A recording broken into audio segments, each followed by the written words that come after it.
Okay, we'll just wait for Mrs. Harris to keep quiet. There we go, so we're working on a little bit of a citrine. It's a small stone, very clear, and I'm just going to preform. So let's get going. To preform, set it on 0. And it's so small, this stone, I think we'll just do a round brilliant because it's simple and effective.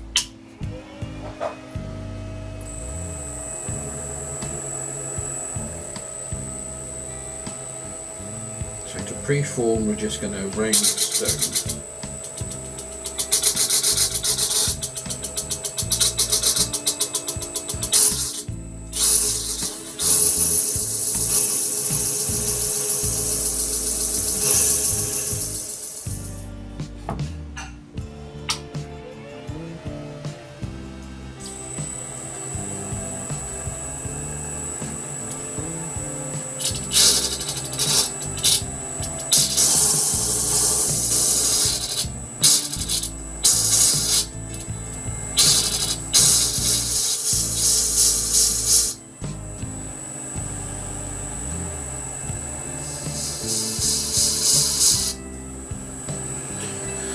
'Okay, so this little citrine crystal is now roughly the right shape to make a round brilliant.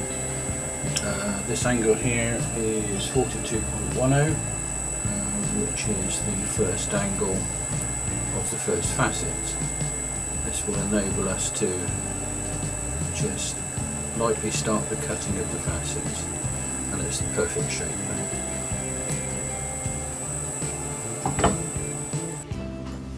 Right, pavilion. Right, so put your tea in or out? In please, no, out please. What, in or out? So I've got both. Out here please. Right,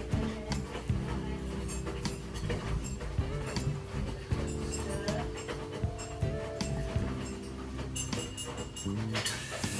42.10 and 3. Cup of tea, sir. Thank you so much. You're on film, by the way. Oh, am I? Yes. Oh, well, yes, I should have had a cloth over my arm then, shouldn't I? Yes, you should.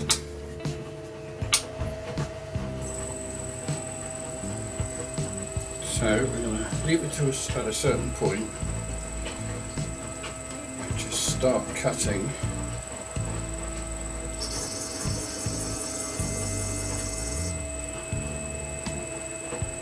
Mainly by sound. Okay.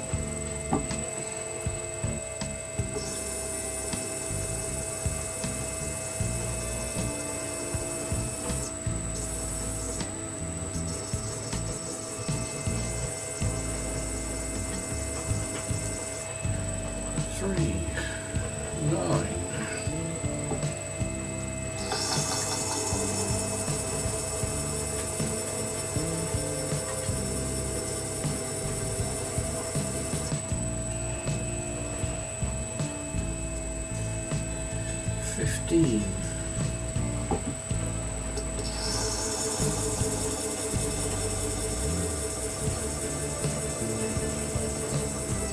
I'm just taking it to when it stops cutting. 21. The round brilliant is the one to start practicing on, because you start from a shape that's accurate.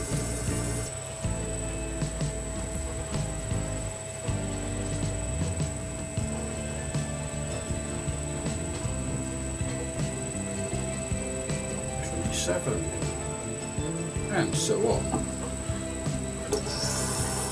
Come back when they're all done.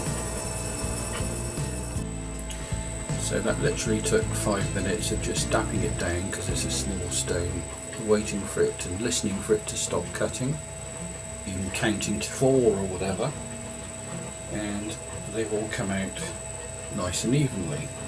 So it now suggests that we go for the girdle, which is what we'll do. So we'll set it at 90.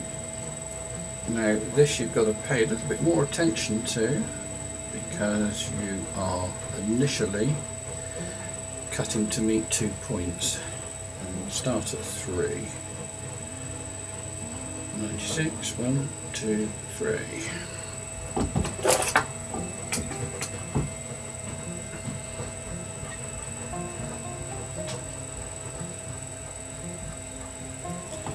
Theoretically, once we've cut the first one, we know a depth.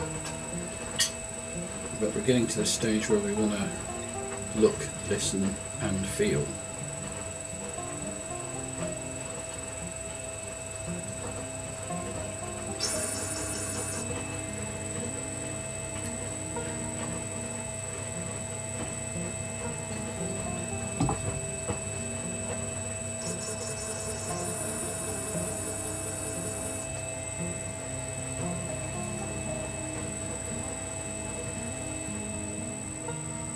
And we're there.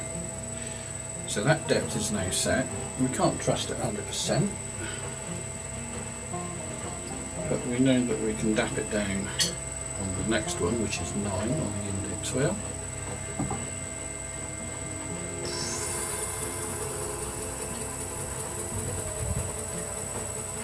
And then listen for it to stop cutting, or closely to it to stop cutting.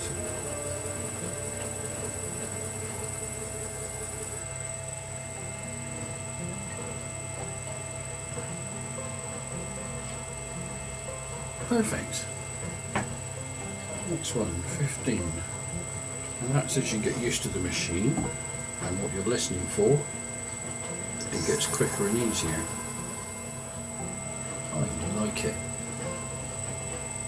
Anyway, I'll carry on doing that.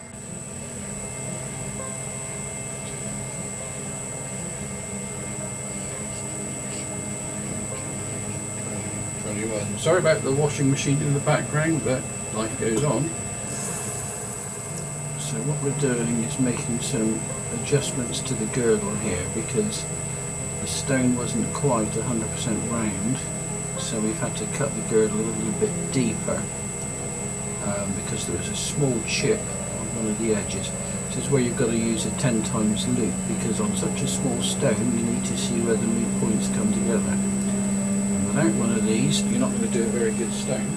So this is what I'm doing now, although I've already cut the girdle, fine adjustment. And throughout this whole process, this is what I'm finding.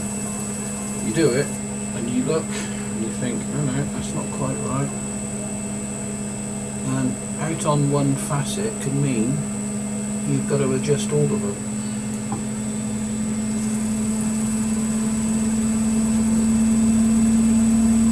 You don't want to listen to the washing machine taking off. So I've swapped out to the 3000 disc. The stone is now good. I'm going to give a light tap on each one of the facets just to smooth it off. So start with 3. 1, 2, 3.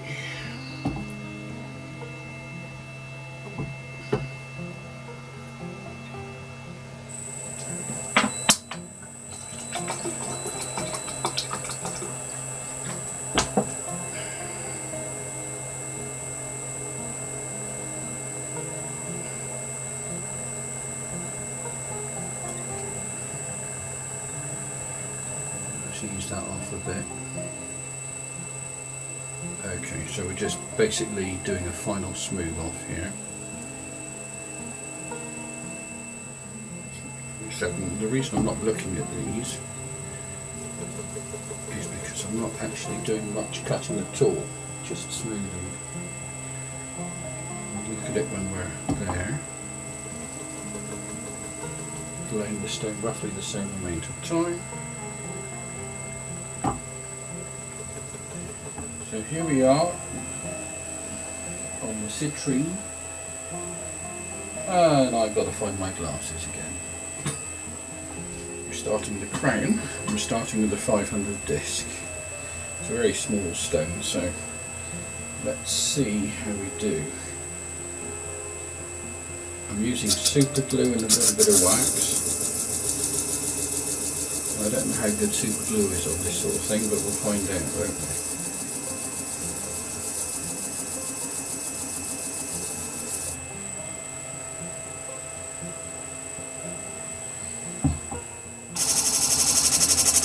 So we've changed to 260 disc because the citrine is quite hard,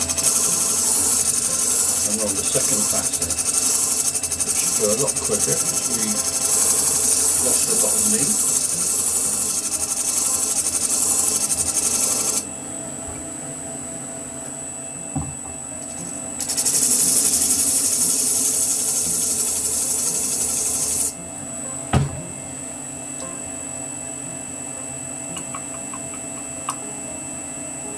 Perfect. 150. And I'll carry on and do that all the way around. So that's the first set of facets in, and I've also used a 3000 disc to smooth it down. So we're now on a 600 disc, and we're doing the second set of facets, which is at 35. Second set of facets on the crown, and it starts at 96.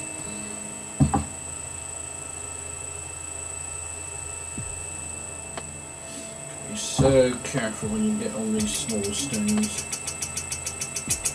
cutting the same spot on the disc. Check, check and check again.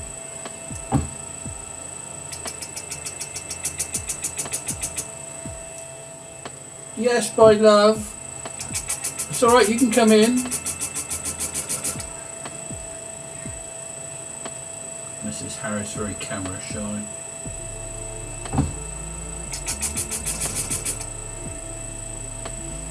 I'll go see what she wants in a second. Okay, so we've now got to the stage where we have a smoky stone. I've taken it up to the 3000, and we're about to do the all-important crown, or table, sorry. Let's go on and do that. So we need to set it to precisely 0.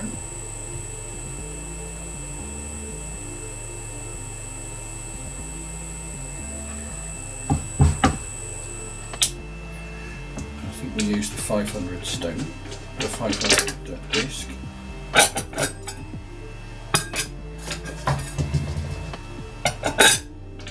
Favourite well-worn 500.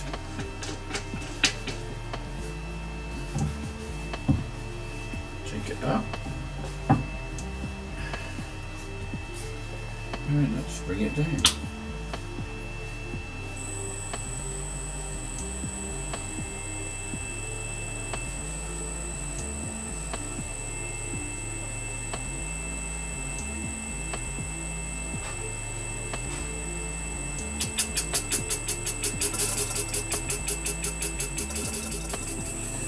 So good news, we've heard back from Justin K. Prim, and he recommends about 900 on a disc when you're using oil and diamond dust or paste.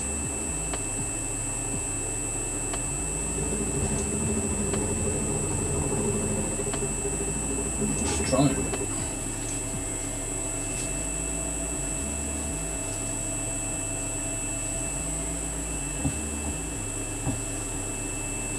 It's still the most challenging aspect.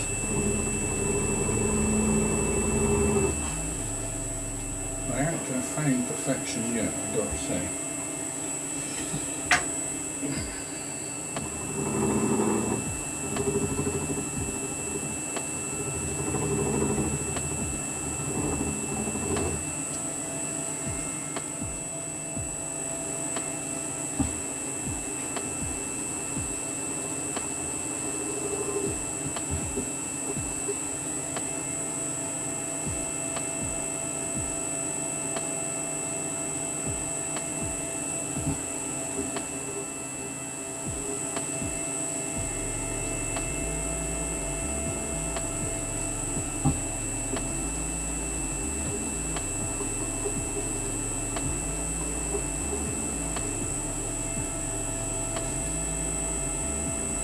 Looking good. So we're all polished up. Now I'm going to have a look at it under the loupe and see what we can see.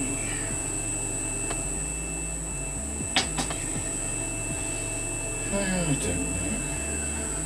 Under the loupe you can see lots of very small scratches.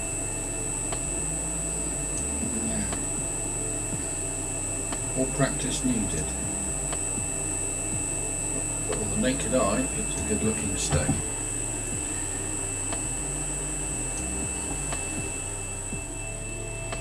Well, we've done as much as we can. So, and it's a very pretty stone.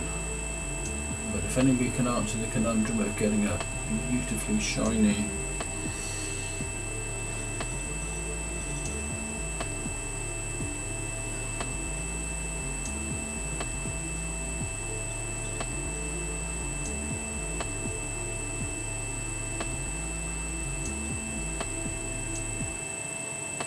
for those of you who are cringing, it's not an expensive stone, so I'm just experimenting. We will do a final reveal shortly.